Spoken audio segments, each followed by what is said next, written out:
গ্রহাণুর আঘাতের সম্ভাব্য বিপদ সম্পর্কে জনসচেতনতা বাড়াতে জাতিসংঘ প্রতি বছর ৩০ জুনকে আন্তর্জাতিক গ্রহাণু দিবস হিসেবে পালন করে আসছে। সীমাহীন মহাকাশের গভীর থেকে ধেয়ে আসা অদৃশ্য কোনো বিপদ মানব সভ্যতার জন্য ডেকে আনতে পারে চরম বিপর্যয়। তবে আধুনিক বিজ্ঞানের জয়যাত্রায় সেই আশঙ্কাজনক অনিশ্চয়তা দূর করতে এবার এক যুগান্তকারী প্রতিরক্ষামূলক পদক্ষেপ হাতে নিয়েছে চীন।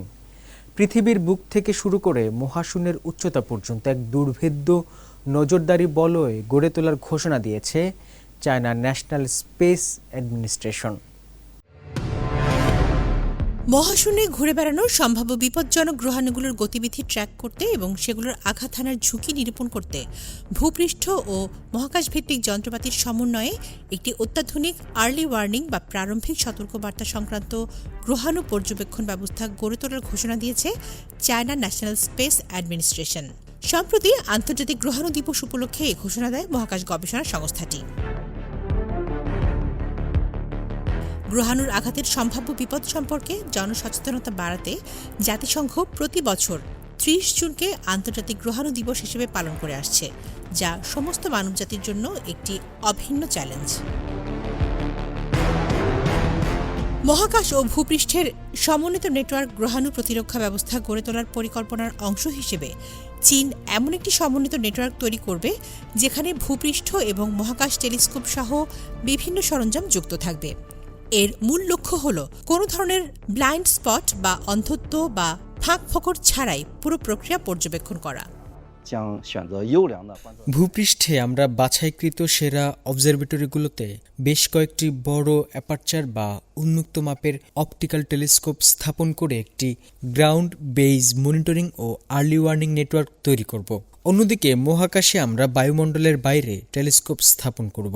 ভূপৃষ্ঠ ও মহাকাশের এই সম্পদের পারস্পরিক সমন্বয়ের মাধ্যমে আমরা ২৪ ঘন্টা ৩৬০ ডিগ্রি পর্যবেক্ষণ নিশ্চিত করব। গ্রহাণুর গতিপথ পরিবর্তনের উপায় কোনো সম্ভাব্য বিপজ্জনক গ্রহাণু শনাক্ত হওয়ার পর বিজ্ঞানীদের সামনে পরবর্তী বড় চ্যালেঞ্জ হল সেটির গতিপথ পরিবর্তন বা প্রতিহত করা। বিশেষজ্ঞদের মতে এর সবচেয়ে সহজ ও সরাসরি পদ্ধতি হল কিনেটিক ইম্প্যাক্ট বা গতিশক্তিভিত্তিক আঘাত।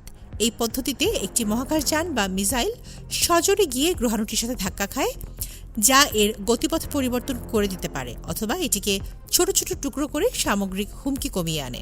এছাড়া গ্রহাণুর কক্ষপথ পরিবর্তনের অন্যান্য পদ্ধতির মধ্যে রয়েছে গ্র্যাভিটি ট্রাক্টর, লেজার অ্যাবলেশন এবং অবিরাম থ্রাস্ট বা ধাক্কা দেওয়ার কৌশল।